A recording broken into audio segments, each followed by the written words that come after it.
Siz abituriyent olduqda, abituriyent kimi hazırlaşarkən düzdür, ikinci dəfədə nəticə əldə etmisiniz, amma birinci dəfədən də yaxşı bal topladığınızı düşünürəm.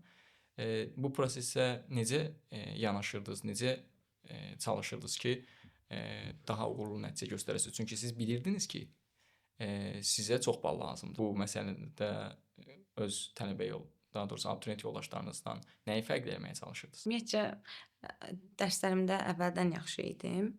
Sadəcə, hazırlıqlarda müəllimlərin köməyi çox oldu. Mən onu sonradan anladım ki, ilk imtahanı verdikdən sonra başa düşdüm ki, həqiqətən nəyi bilmiriksə, onun üstə fokuslanmaq lazımdır.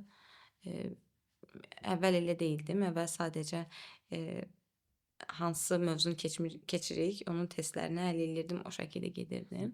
Amma uzaq pəncərədən baxmırdım. Sadəcə, günü keçirtmək üçün, günü yola vermək üçün dərslərimə hazırlaşırdım. Məqsədim dəqiq deyildi çünki. Daha sonra məqsədim dəqiqləşdikdən sonra, gördüm ki, həqiqətən həkim olmaq istəyirəm.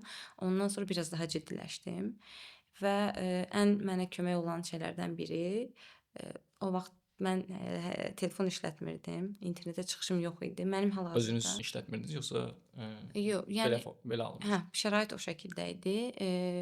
Bunun müsbət bir tərəfinin olduğunu düşünürəm. Hal-hazırda, dərslərin çoxu onlayn, keçirilir.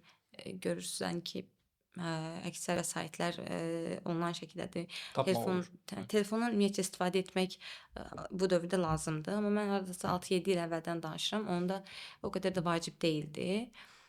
Onun məncə çox müsbət bir mənə görə müsbət tərəfləri çoxdur.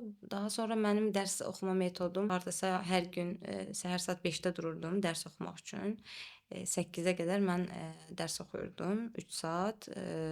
Sonra dərsə gedirdim. Məktəb dərslərinin hər gün dərsə gedirdik demək olar ki. Axşam da saat 10-dan axşam 1-ə qədər oxuya bilirdim, 12-yə qədər.